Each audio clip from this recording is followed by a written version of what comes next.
Hello बच्चों, आप सभी का मेरे इस YouTube चैनल ज्ञान गुण सागर में स्वागत है। और आज हम पढ़ने वाले हैं कक्षा 10वीं क्षितिज पाठ्य पुस्तक का दूसरा पाठ, राम लक्ष्मण परशुराम संवाद। इसमें पहले हम आपको बता दूं कि यह दास द्वारा रचित है और ये तुलसीदास द्वारा रचित रामचरितमानस का कुछ अंश इसमें बताया गया है। जब राजा जनक अपनी पुत्री सीता के लिए स्वयंवर आयोजन किए थे, सभा आयोजन किए थे स्वयंवर के लिए, तो उस समय कई राजा पहुंचे हुए थे और विश्वामित्र भी राम और लक्ष्मण को लेकर उस सभा में पहुंचे थे। और राम ने शिवधनुष को तोड़कर माता सीता के योग्य अपना पति होने का प्रमाण स्थापित किया। उस समय धनुष को तोड़ने के जब धनुष श्री राम ने तोड़ा तो उसकी टंकार को सुनकर परशुराम दौड़े चले आए और क्रोधित होकर पूछने लगे कि वो कौन है जो इस धनुष को तोड़ने का दुस्साहस किया। तो चलिए अब हम इसका देखते हैं। चलिए स्टार्ट करते हैं। नाथ शंभु धनु भंज निहारा, होई है केउ एक दास तुम्हारा। जब परशुराम जी पूछते हैं कि वो कौन है जिसने शिव धनुष को तोड़ने का दुस्साहस किया, तो इस पर लक्ष्मण मुस्कुराते हुए कहते हैं कि हे नाथ, हे परशुराम, हे नाथ, शंभु धनु अर्थात शंभु शिव धनुष को भंज निहारा, तोड़ने वाला वही है कि एक दास तुम्हारा। शिव, हे नाथ, शिव के धनुष को तोड़ने वाला कोई एक आपका दास ही होगा। आयसु काह कहे किन मोही, सुनी रिसाई बोले मुनि कोही। आयसु अर्थात आपका क्या आज्ञा है वो मुझसे कहें। लक्ष्मण क्या कह रहा है कि आपका क्या आज्ञा है वो आप मुझसे कहें।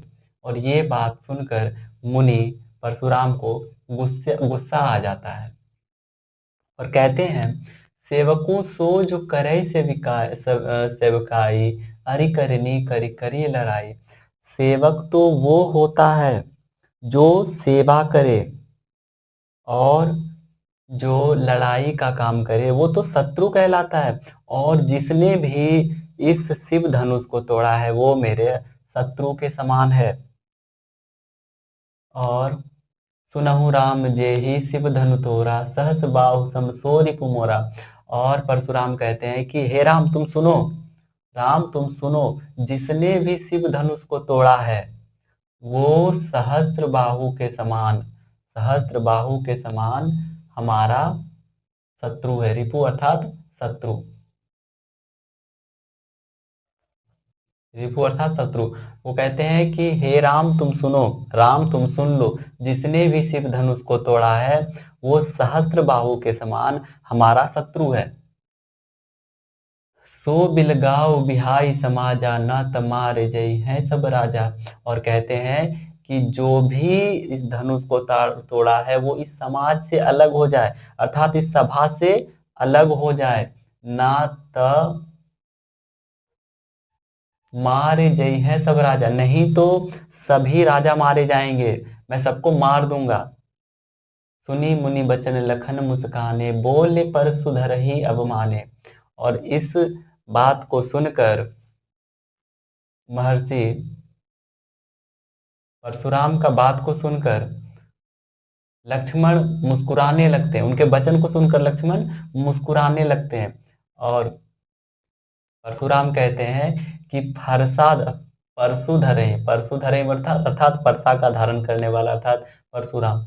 और परशुराम कहते हैं कि ये तो मेरा अपमान है। बोले परशुधर ही अपमान है, ये तो मेरा अपमान हो रहा है।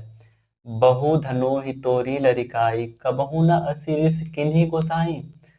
तो लक्ष्मण कहते हैं कि मैंने तो ऐसे छोटे मोटे धनु ही अर्थात छोटे मोटे धनुष, मैंने तो ऐसे छोटे मोटे धनुष को बचपन में बहुत तोड़ा है, कबहू न असी ऋषि किन्हीं गोसाई, उस समय तो आपको कोई गुस्सा नहीं आया। एहि धनु पर ममता कही हेतु, सुनी रिसाई कह भृगु कुल केतु। हे मुनि, इसी धनुष पर आपका ममता क्यों है? इसी धनुष पर ममता किस लिए है, किस कारण से है? सुनी रिसाई कह भृगुकुल को केतु। भृगुकुल केतु अर्थात परशुराम गुस्सा होकर कहते हैं कि रे नृप बालक काल बस बोलत तो ही न संहार। रे नृप बालक अर्थात राजकुमार, रे राजकुमार, राजकुमार तुम काल के बस में हो। लक्ष्मण को कहते हैं कि रे नृपालक, रे राजकुमार, हे राजकुमार तुम काल के बस में हो, इसलिए तुम संभल के नहीं बोल रहे हो। धनु ही सम त्रिपुरारु धनी, त्रिपुरारि धनु विदित सकल संसार। तुम जिस धनुष का तुलना धनु ही से कर रहे हो, वो कोई आम धनुष नहीं है। ये त्रिपुरारि धनु विदित सकल संसार, त्रिपुरारि धनु अर्थात शिव शंभु का धनुष है, जिससे पूरे संसार क्या है, जिसको पूरे संसार जानते हैं, जिससे पूरे संसार में इसकी, ये पूरे संसार में विश्वविख्यात है। तो थैंक यू बच्चों, और अगर मेरा वीडियो आपको अच्छा लगे तो मेरे चैनल को सब्सक्राइब कीजिए, लाइक कीजिए, कमेंट कीजिए और दोस्तों के साथ शेयर कीजिए। Thank you.